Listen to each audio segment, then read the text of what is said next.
तो दोस्तों आज हम एक्सप्लेन करेंगे साल 2016 में रिलीज फिल्म माइन की कहानी, जो कि एक सोल्जर के ऊपर फिल्माई गई सर्वाइवल मूवी है। तो इस कहानी की शुरुआत में एक बीहड़ रेगिस्तान में दो अमेरिकन सोल्जर्स को दिखाया जाता है, जिनमें एक शार्प शूटर है जिसका नाम है माइक और उसके साथ है टॉमी। ये दोनों इस सुनसान रेगिस्तान में एक खूंखार आतंकवादी के इंतजार में घात लगाए बैठे हैं, जिसकी यूएस आर्मी को कई महीनों से तलाश है। अब इनसे थोड़ी दूरी पर कुछ लोग इकट्ठा होना शुरू हो जाते हैं और तभी वो आतंकवादी भी अपने साथियों के साथ यहाँ आ पहुँचता है। दरअसल यहाँ एक वेडिंग सेरेमनी होने वाली है। सेरेमनी की रस्म शुरू होती है, तभी माइक अपने टारगेट पर निशाना लगाने लगता है, लेकिन उसके बीच दूल्हा और दुल्हन आ जाते हैं, जिसकी वजह से वो निशाना नहीं लगा पाता। ऐसा उसके साथ कई बार होता है और इसी वजह से माइक अपनी गन टारगेट से हटा लेता है।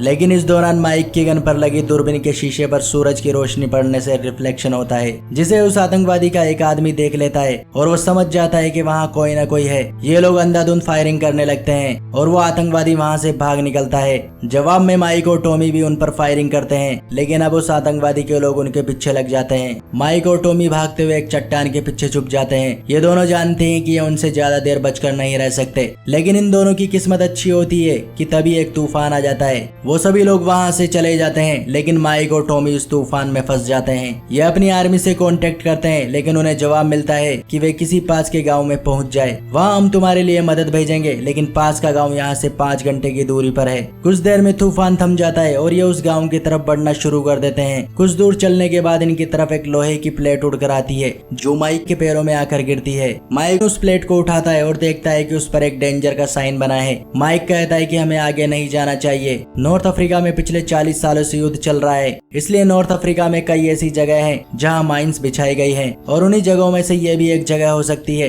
लेकिन टॉमी कहता है कि यहाँ से गाँव ज्यादा दूर नहीं है और हमारे पास 2 ही ऑप्शन है, या तो हम प्यास से मर जाए या गांव पहुंचकर अपनी जान बचा ले। माइक यहाँ से आगे नहीं बढ़ना चाहता, लेकिन उसके पास भी कोई ऑप्शन नहीं है। टॉमी माइक से आगे चलना शुरू कर देता है और तभी उसका एक पैर यहाँ बिछी माइन पर आ जाता है, जिसकी वजह से एक ब्लास्ट होता है और इस ब्लास्ट में टॉमी अपने दोनों पैर गवा देता है। यह देखकर माइक टॉमी की मदद के लिए अपना पैर आगे बढ़ाता है, लेकिन उसे महसूस होता है कि उसका पैर भी माइन पर आ चुका है। अब वो जानता है कि अगर उसने अपना पैर उठाया तो वो भी ब्लास्ट हो जाएगा। लेकिन माइक अपने दोस्त टॉमी की मदद करना चाहता है। माइक टॉमी से कहता है कि तुम रेडियो पर आर्मी से मदद मांगो, लेकिन टॉमी को बहुत ज्यादा दर्द हो रहा है, जिसकी वजह से वो अपना शरीर भी नहीं हिला पा रहा है। सबसे पहले वो अपने पैरों में पेन किलर इंजेक्शन लगाता है, लेकिन अब भी उसे बहुत ज्यादा दर्द हो रहा होता है। वो रेडियो से आर्मी को कांटेक्ट करने की कोशिश करता है, लेकिन उसका संपर्क नहीं हो पाता। अब यहाँ माइक के पास भी टॉमी को बचाने के लिए कोई रास्ता नहीं है। वो इस तरह से अपने दोस्त को मरते हुए नहीं देख सकता, इसलिए वो टॉमी से कहता है कि मैं आगे बढ़ रहा हूँ। यहाँ पर लगी माइंस बहुत पुरानी है और इन पर जंग लग चुका होगा।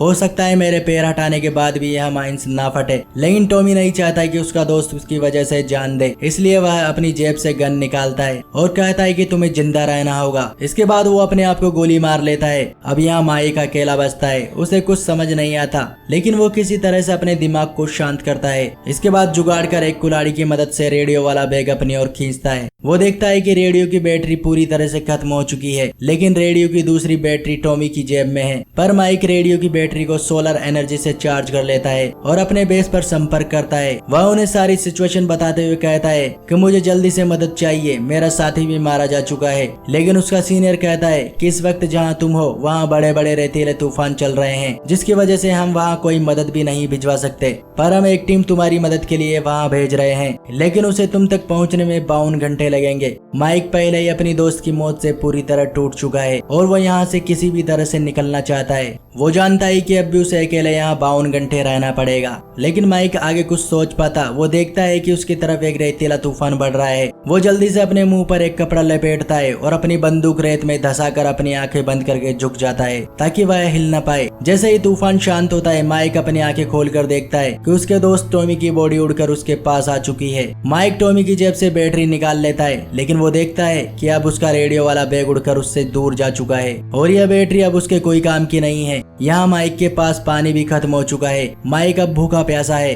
और अभी उसे यहाँ 52 घंटे रहना है। ऐसे में माइक परेशान हो जाता है और आसमान की ओर कई फायर करता है। इसके बाद वो डिसाइड करता है कि वो अपनी जान ले लेगा, लेकिन तभी उसे सामने की ओर एक आदमी दिखाई देता है जो कि पास के ही गांव से होता है। माइक उसे अपनी सारी सिचुएशन बताता है। वो आदमी उसे कहता है कि उसे अपना दूसरा स्टेप बढ़ाना चाहिए, लेकिन माइक उससे कहता है कि अगर मैंने अपना दूसरा कदम बढ़ाया तो मैं भी अपने दोस्त की तरह ब्लास्ट हो जाऊंगा। वो आदमी माइक के पास सीधा ना आकर जिग जैग पोजीशन में आता है। माइक उसकी हरकत देखकर सोचता है कि शायद उसे भी पता है कि यहाँ माइंस है। माइक उसे अपनी पानी की खाली बोतल देता है, साथ ही उसे अपना रेडियो लाने के लिए कहता है जो उससे दूर पड़ा है। लेकिन वो आदमी माइक से कहता है कि यहाँ कोई म्यूजिक नहीं बजेगा, तुम डांस नहीं कर सकते, तुम्हें अपने कदम आगे बढ़ाने चाहिए। इसके बाद वो विलेजर्स वहाँ से चला जाता है। माइक कुछ घंटों तक वहाँ उसी पोजीशन में खड़ा रहता है और कुछ देर बाद उसे एक छोटी बच्ची दिखाई देती है जो उसकी तरफ उसी विलेजर की तरह जिग जैग पोजीशन में आ रही है। दरअसल यह बच्ची उसी विलेजर की बेटी है।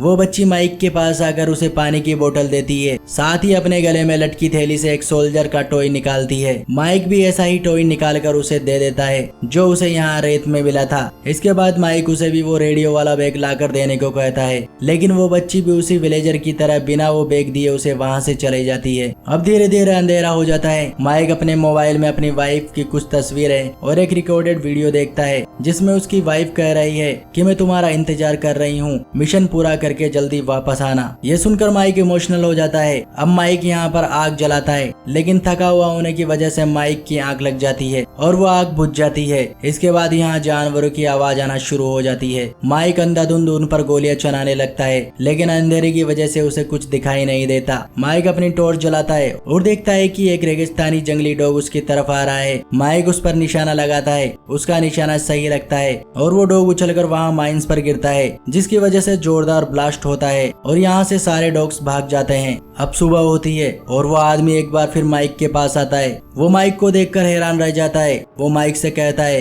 कि यह कुदरत का करिश्मा ही है कि इस सुनसान रेगिस्तान में तुम पूरी रात बिना हिले जानवरों से बचकर रहे, तुम्हें आगे बढ़ना चाहिए। माइक उस विलेजर से कहता है कि तुम्हें पता है कि यहाँ माइंस कहाँ कहाँ लगी है, तभी तो तुम जिग जैग तरीके से चलकर आते हो। विलेजर माइक से कहता है कि मुझे नहीं पता यहाँ माइंस कहाँ है, लेकिन अगर मैं सीधे सीधे यहाँ आऊंगा तो एक ना एक दिन मेरा पैर भी किसी माइंस पर आ ही जाएगा, इसीलिए मैं जिग जैग तरीके से चलकर यहाँ आता हूँ। इसके बाद माइक विलेजर से अपना रेडियो मांगता है। विलेजर माइक को रेडियो देकर वहाँ से चला जाता है। अब माइक को भ्रम होना शुरू हो जाता है। उसे अपना दोस्त टॉमी दिखाई देता है जो कुछ समय पहले मर चुका है। टॉमी कहता है कि तुम अभी तक यहाँ खड़े हो, तुम्हें अब घर जाना चाहिए, तुम्हारी वाइफ तुम्हारा इंतजार कर रही होगी। माइक को अब अपनी सारी पुरानी गलतियाँ याद आती हैं। दरअसल उसने अपनी पत्नी के साथ अच्छा व्यवहार नहीं किया था। वह उसे अकेला छोड़कर अपने मिशन पर चला आया था जब उसकी पत्नी को उसकी जरूरत थी। अब फिर से रात हो चुकी है और वही डॉग्स जो पिछली रात आए थे वो फिर से माइक पर हमला कर देते हैं। माइक पूरी रात इन खूंखार डॉग से लड़ता है और उन्हें मार देता है। अब फिर से सुबह होती है। माइक अपनी घड़ी देखता है, लेकिन अब भी उस तक मदद पहुंचने में 7 घंटे बचे हैं। तभी माइक के पास अपने सीनियर का फोन आता है। उसे बताया जाता है कि जो टीम तुम्हारी मदद के लिए आ रही थी अब वह वक्त पर नहीं आएगी, वो 10 घंटे लेट है, यानी अब तुम्हें पूरे 17 घंटे इंतजार करना होगा। वो माइक से पूछते हैं कि क्या तुम यह कर सकते हो। माइक अब बचने की पूरी आस खो चुका होता है। वो कहता है नहीं। तभी उसका सीनियर कहता है कि तुमसे कोई बात करना चाहता है और दूसरी ओर से माइक को उसकी पत्नी की आवाज आती है। माइक अपनी पत्नी से माफी मांगता है और कहता है कि मुझे यहाँ नहीं आना चाहिए था, मैंने तुम्हारे साथ हमेशा बुरा बर्ताव किया, जब तुम्हें मेरी जरूरत थी